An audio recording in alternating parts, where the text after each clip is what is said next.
morning guys, kada drop off ka lang kay Sam sa school niya.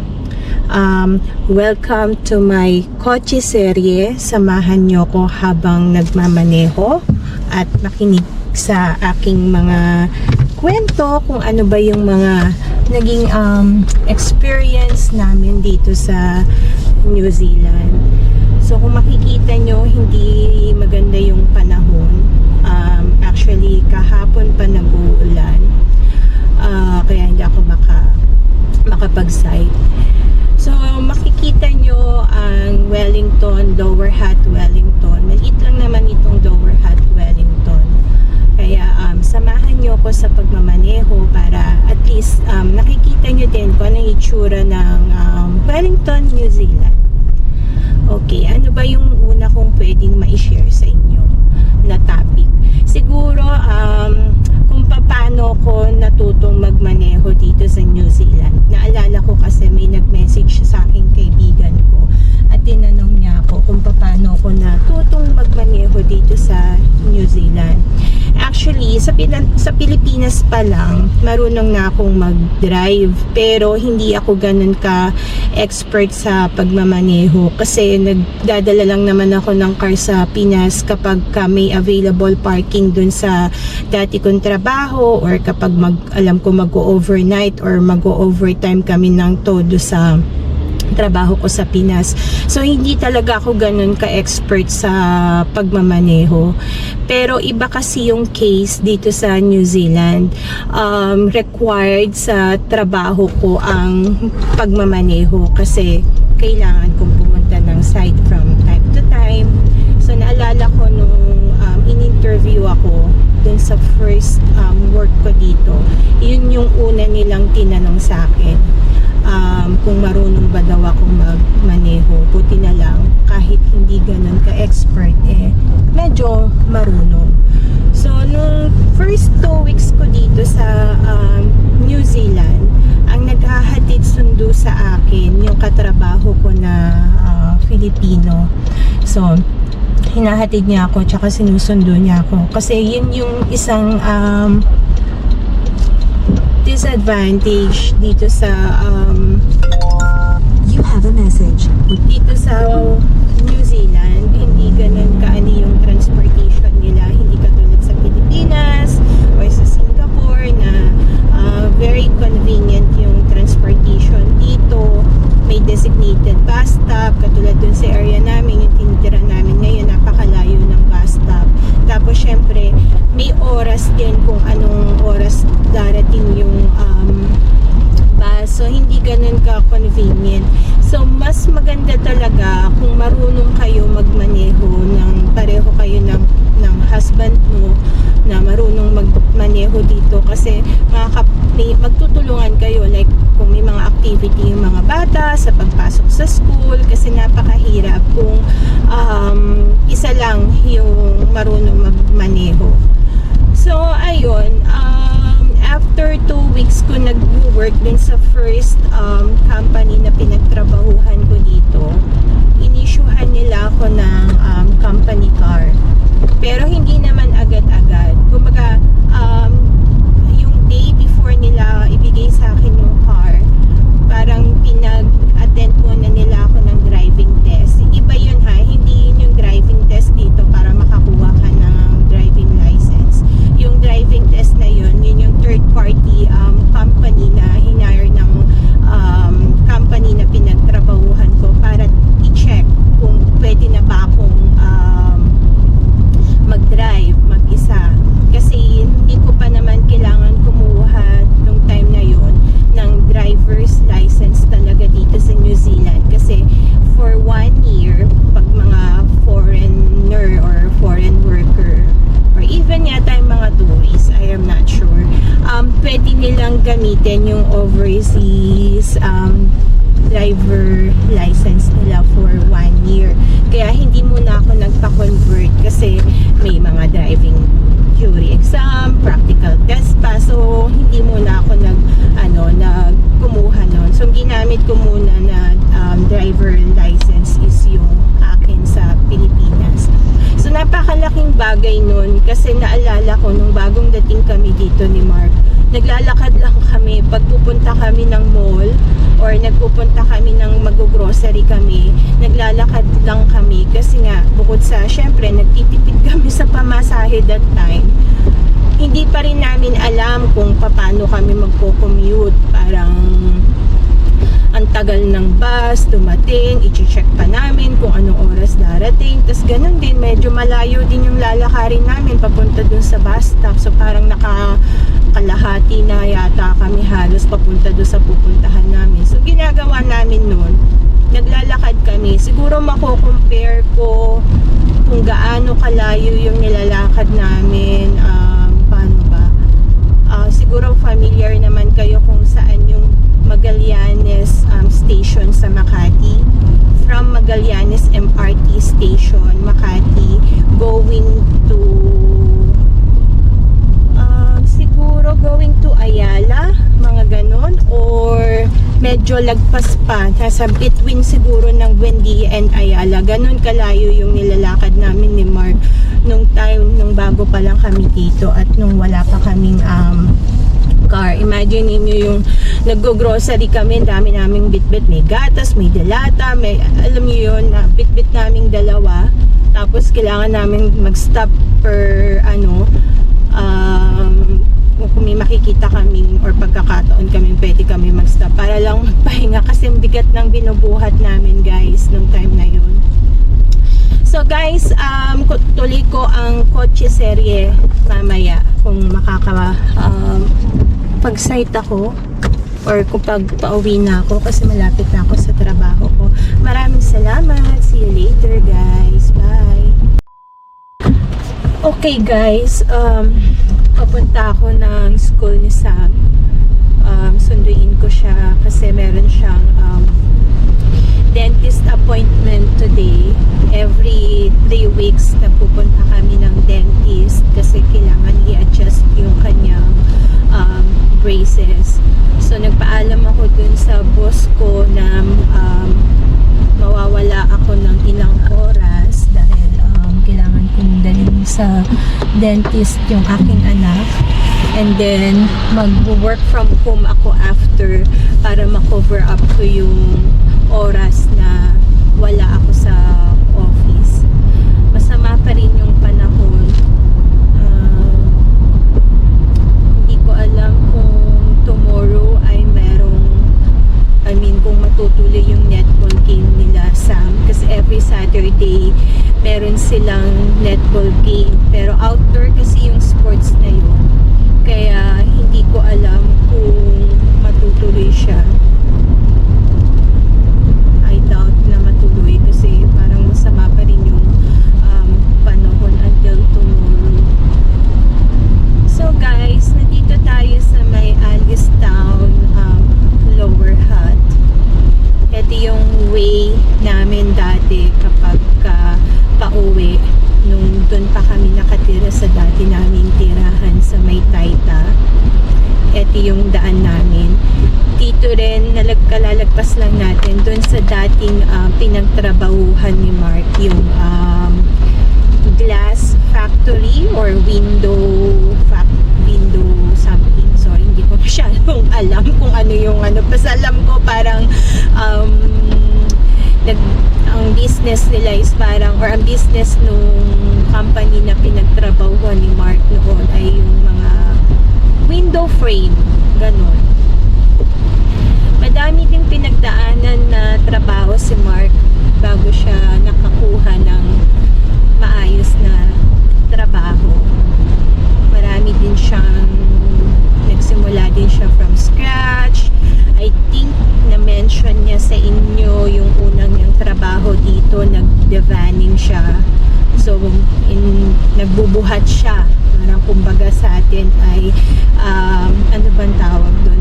Parang kinakarga niya, binubuhat niya yung mga furnitures, anything, parang, ano bang term? Hindi ko masyadong yung term, guys, pero parang kargador, parang ganun yung ginagawa niya. So, ang hirap nun, guys, alam niyo yun na magbubuhat siya ng mabibigat. Naawa ko dati kay Mark nun kasi nakikita ko na nahihirapan siya sa trabaho, pero para sa pamilya, dahil nga gustong gusto naming makuha ang mga bata noon para makasama namin sila dito, kahit anong trabaho pinasok ni Mark. Kasi nape-pressure din siya na ako lang ang magtatrabaho, so tas nandito ang mga bata. Nung dumating kasi kami dito 2019, hindi pa nag-i-start yung COVID, so napakahirap maghanap ng work in line sa field ni Mark. Ang dami niyang kakompetensya na ibang lahi. So, hirap, walang nag-hire sa kanya ng to work na inline sa field niya kasi nahanapan siya ng experience dito. So, paano naman siya makakakuha ng experience kung hindi naman siya nabibigyan ng chance, di ba? So, kaya kahit anong trabaho pinasok ni Mark noon, yun nga, nag-divining siya siguro mga ilang linggo. Kasi nangyari nung yung pagdating namin dito, nag-apply siya through agency. So yung agency, kung ano yung available na job or kung ano lang yung parang may kailangan, like kunwari kailangan ng divining nga, sa divining doon siya i-assign, kailangan ng ganitong trabaho doon siya i-assign, parang all around na trabaho. So kahit anong trabaho na ma-assign sa kanya, ibibigay sa kanya. Yung syempre alam din nilang kakayanin ng tao, 'di ba? So guys, saglit lang ha. Tatawagan ko lang si Sam tapos tuloy ko yung kwento ko. See you later. Bye. Okay guys, nasundo ko na ang aking may daughter. Nandito na siya. Hindi siya magsasalita daw. So, tuloy ko lang yung kwento ko kanina tungkol dun sa mga trabaho at experience na ni Mark nung nagsisimula kami dito. So, yun na nga. Yung kanyang unang pinasukan, nag-apply siya sa agency. Tapos, ina-assign lang siya kung saan kailangan niyang punan yung mga pangangailangan ng mga company, like yun nga, yung pagde-devaning nung time na yon. So, dun siya na-assign. Tapos, na-assign siya sa isang glass factory na kailangan niyang, I don't know kung ano talaga yung exact na trabaho niya dun sa glass factory na yon. Pero ang natatandaan ko, ang sinasabi niya sa akin noon ay nagbubuhat siya ng mga mabibigat na salamin. Kaya talagang alam niyo yun, naawa ako kay Mark noon kasi hindi naman siya sanay sa ganong trabaho. Sa Pilipinas, hindi naman siya nagbubuhat. Tapos pagdating dito, ganun yung trabaho niya. Kasi nga, gusto niyang makatulong sa gastusin dahil balak namin kunin ang mga bata noon. Kasi nga, di ba, nabanggit ko noong, or nabanggit namin nung unang vlog namin na kami muna ang nauna dito sa New Zealand for 5 months. So, nung time na yun, parang nape-pressure din siya na makakuha agad ng trabaho. Alam niyo yun guys, na kahit anong trabaho, tinatanggap ni Mark noon para lang makatulong sa panggastusin, makaipon kami para pag nakuha namin ang mga bata, kahit papano, medyo okay kami dito. Tapos hindi siya tumitigil sa pag-apply ng trabaho inline sa field niya. Sa telco kasi si Mark, yung kanyang trabaho sa Pilipinas ay inline sa telecommunication, which is nung time na dumating kami dito 2019, parang hindi ganun ka, I don't know kung hindi ganun ka in demand o talagang marami lang siyang kakompetensya. So kung saan siya nag-a-apply, yun lang yung maganda kay Mark, hindi siya gumive up ng pag-a-apply ng inline sa field niya. Although, yung trabaho naman niya ngayon is hindi pa rin inline sa field niya, Pero mas okay compare dun sa mga pinagdaanan niyang trabaho before nung bagong dating kami dito. Kaya nga ang mga bata tuwing minsan nagkakakwentuhan kami, inire-remind ko sa kanila yung hirap ng daddy nila nung bagong dating kami dito para lang makuha namin sila dahil gustong gusto talaga ni Mark namin na makuha sila. So kahit anong trabaho pinapasukan ng daddy nila, yun yung sinasabi ko sa kanila. Guys, hindi ako nagpapaawa. Hindi ko inaano, pero yun talaga yung pinagdaanan dito ni Mark nung time na nagsisimula kami. Pero talagang alam niyo yun, God is really good. Hindi kami pinabayaan. Siguro nung sa Devaning, ilang linggo lang yata siya nag-work doon. Tapos, nung na-assign siya sa glass factory, siguro ilang, I don't know kung umabot siya ng 1 month or 1 month lang siya dun sa trabaho na yun. Hindi naman din tumagal. Tapos nakakuha siya, meron kaming kaibigan na nag-refer sa kanya sa isa ding glass factory. Pero hindi naman ganun kabigat yung trabaho. I mean, not hindi ganun kabigat. Hindi niya kailangan magbuhat ng ganun kabibigat na 25 kilos na salamin or ano. Pero sa glass factory pa rin siya nagtrabaho.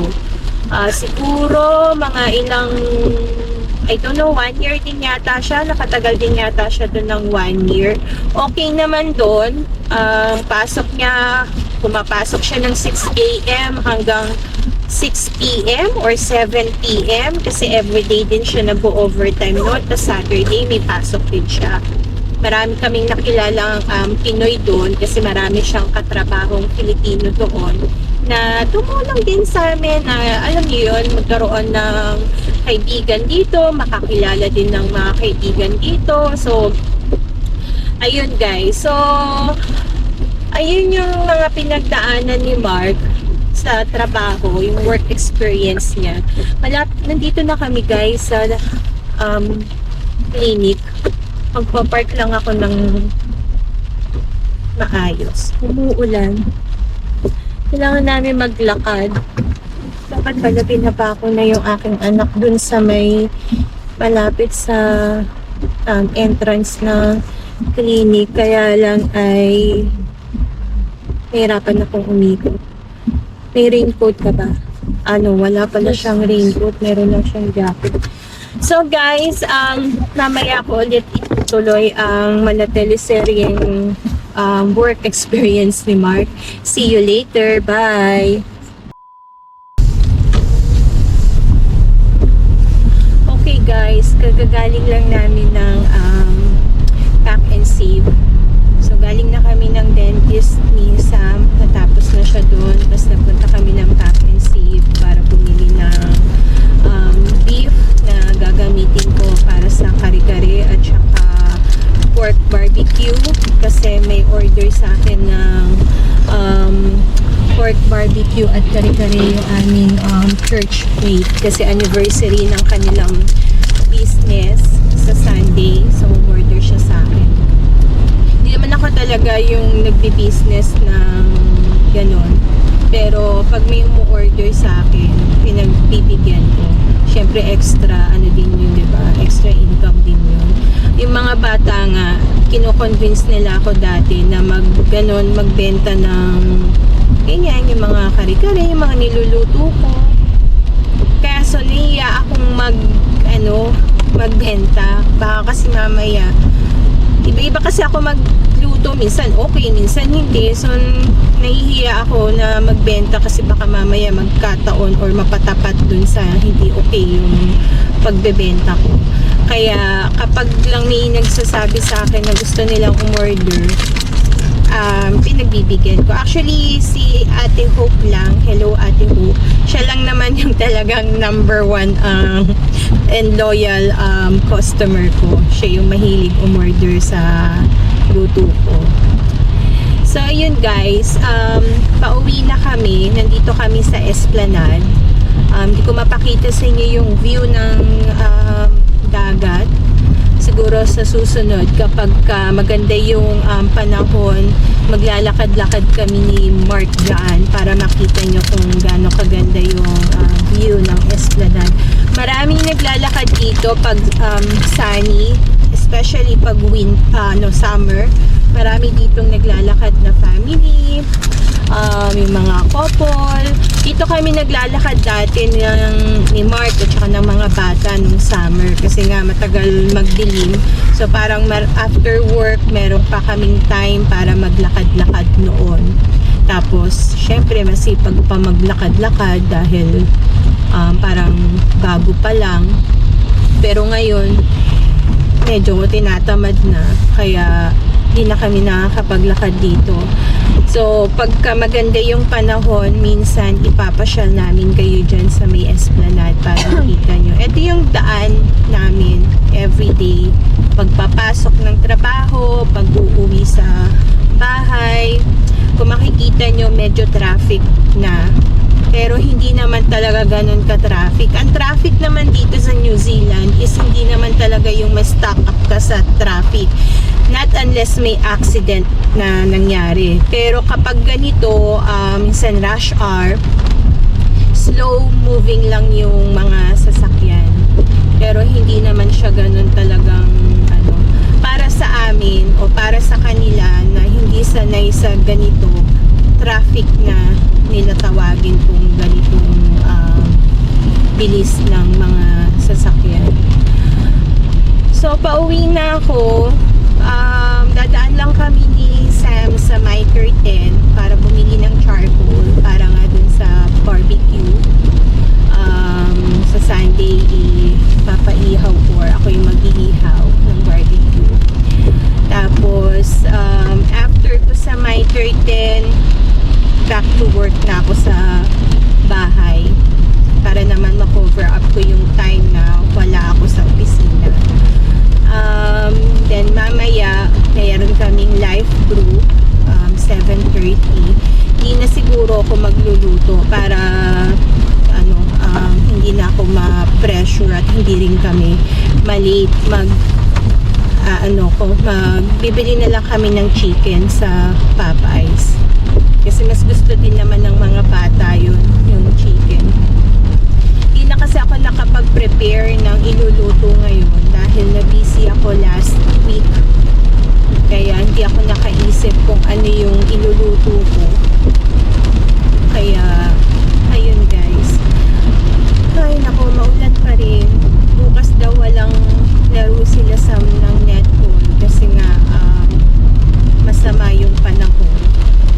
Parang ilang linggo na silang hindi nakakapaglaro ng netball. I don't know kung parang i-extend nila yan yung laro nila kung mag-add sila ng additional schedule ng laro para ma-cover up yung mga hindi nila nalaro ng past few weeks. For getting a call, would you like to answer? Tumatawag yung darling love ko, saglit lang ha. Hello, nagpa-vlog ako. Nagre-report ako. Nandito na sa may sa may bridge. Okay. Sige. Love you. Pauwi na. Yes, pupunta lang ako my third and titingin ako ng charcoal. Ano sila? Tanong ka, magkano? Malit lang. Okay, sige, mag-check ako. Check out. Bye. Ayun guys, pasensya na, tumawag yung darling love ko. Chine-check na kung nasan kami.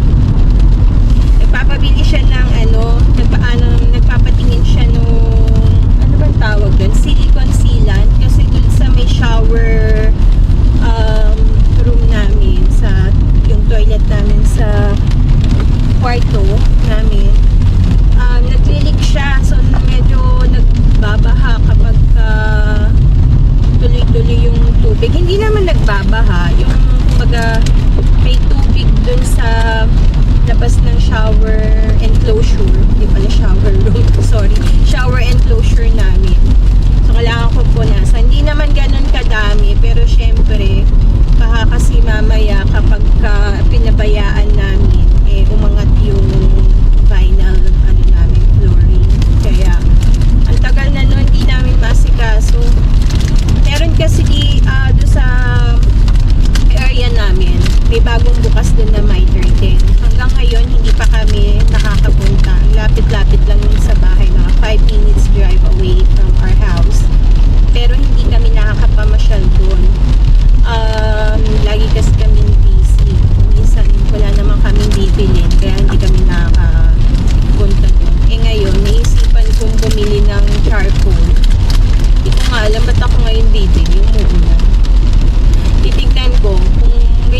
magpaparkan kami ni Sam ng malapit doon. Baka i-push kung bumili ngayon ng charcoal. Pagka wala, nakabukas na lang. Bukas kasi hindi ako masasamahan ni Mark dahil ito-cover niya yung on-call nung katrabaho namin ng umaga. Kaya ako lang siguro bukas ang pupunta ng palengke. Saturday bukas, so palengke day, may Saturday market dun sa Lower Hat sa may riverbank. Uwi na kami, paakyat na kami ng bundok, ng hill. Makikita nyo yung daan, parang Baguio. Nasanay na rin kami sa pazigzag. Dati nung bagong lipat kami dito, sa bahay namin dyan, medyo mabagal pa akong mag-drive. Ngayon, mabagal pa rin naman. Hindi naman ganun kapitis. Pero kasing mga sasakyan na, yun nga, sabi ko sa inyo, hindi ko alam kung nabanggit ko na sa ibang mga video, na may mga driver na bubuntutan ka hanggang sa bumilis ka ng bumilis. Pine-pressure ka, kumbaga. Ay naku guys, nakakalatamad ang weather. Ang sarap matulog. Kaya lang, meron kaming Bible study mamaya. Kaya siguro makakatulog kami mga hating gabi na. Usually natatapos kasi ang aming life group mga 12:30 na ng hating gabi. Maaga na yung mga 11:30 or 12 midnight na tapos namin kasi kakain pa, kwentuhan, bonding. Ganun yung aming buhay dito sa New Zealand. So guys, eto, paakyat na ako ng hill. Kung makikita nyo, 80 yung speed limit dito sa hill. Hindi ako dito pumupwesto. Usually doon ako sa fast lane. Lilipat ako. Basta nakaakyat na ako ng hill, lilipat ako ng lane para doon ako sa fast lane. Kasi dito sa side na to, nag-merge kasi to bandang unahan. So nakakailang pag-merging na. Kaya lang di ako nakalipat dun sa may fast lane dahil umuulan at medyo naiilang ako lumipat. Pero kailangan kong lumipat ng lane dahil dediretso kami dun sa may miter din. So dapat nandun ako sa kabilang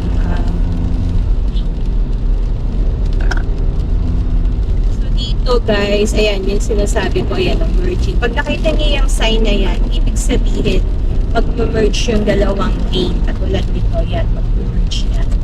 So lipat na ako habang walang sasakyan na kasunod. Ayan, so itong lane na to, nandito ako parate pagka pauwi ako.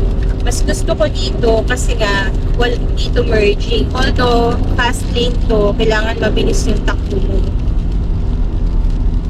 Papababa na ako. Dito medyo maingat kami kasi dito sa may pandang baba, may speed camera dito.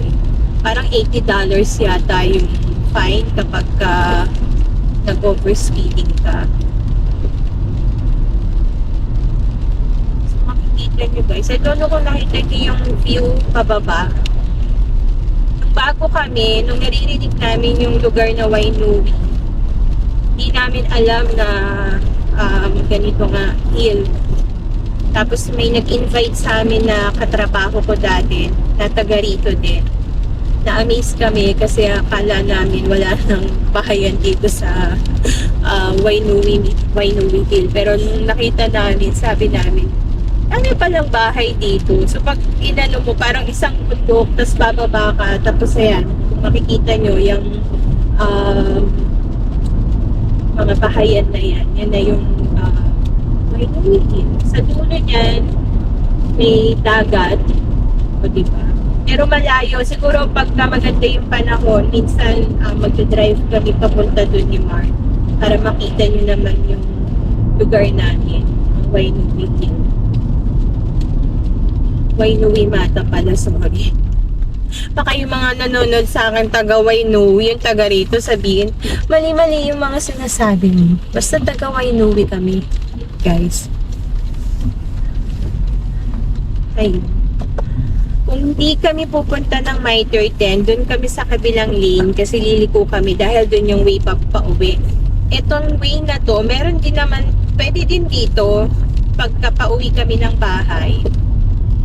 Pero dito, bihira kami dito dumaan kasi mas sanay kami dun sa kabila. Pero papunta kami ng Mitre 10, so dito kami dadaan.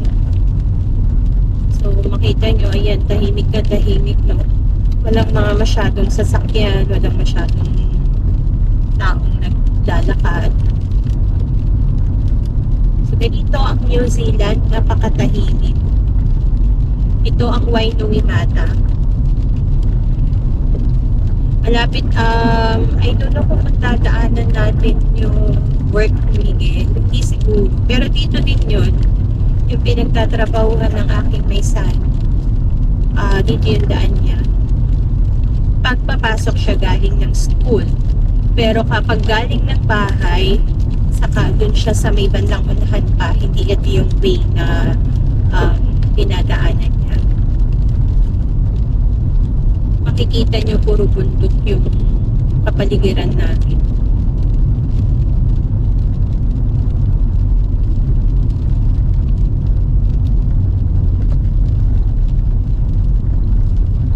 Dito sa area namin, meron kaming malapit na KFC. Pataway rin ko muna mga bata.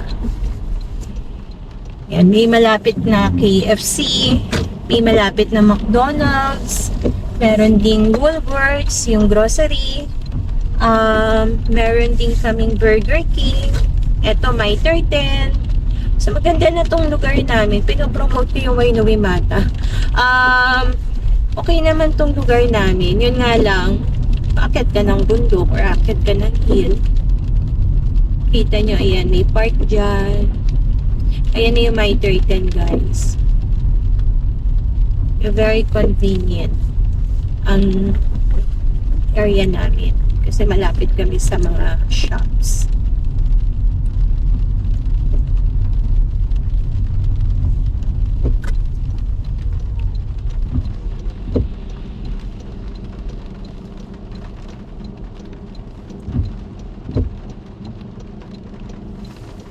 Sana may mapagparkan kami malapit, guys, kasi ayoko nang maglakad ng malayo, umuulan.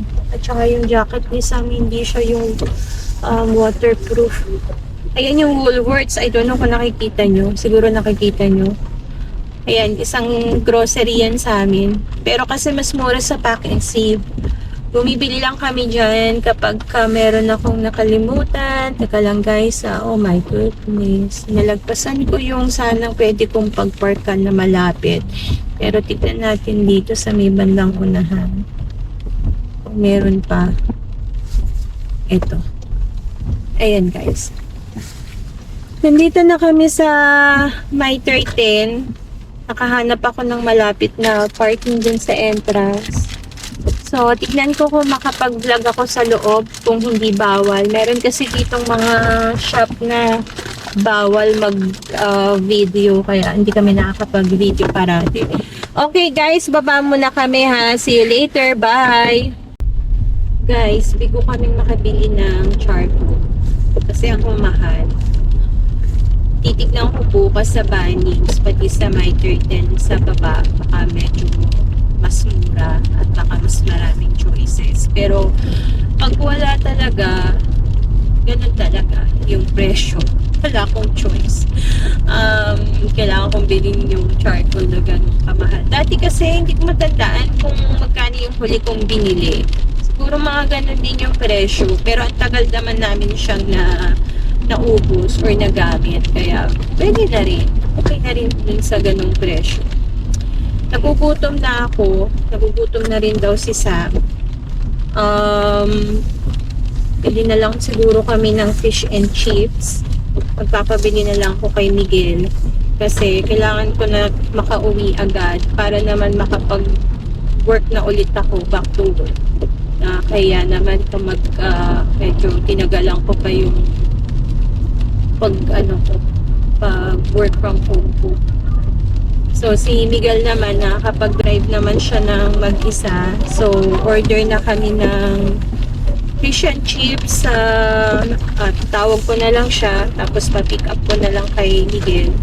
Dahil mamaya pa kami makakakain. 7:30 pa yung live group namin. Hindi ko sure kung anong oras kami makakapag-start kumain. Kaya, baka by that time, wala na kami lakas ni Sam. Hindi na kami makagalaw o makaimik. So, yun guys. Pauwi na kami ng bahay.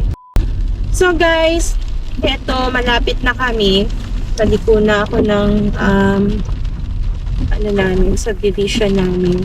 So, mamaya na lang ulit guys, or kapag update namin kayo kung anong mangyayari. Maraming salamat sa pakikinig at pagsama. God bless. Bye!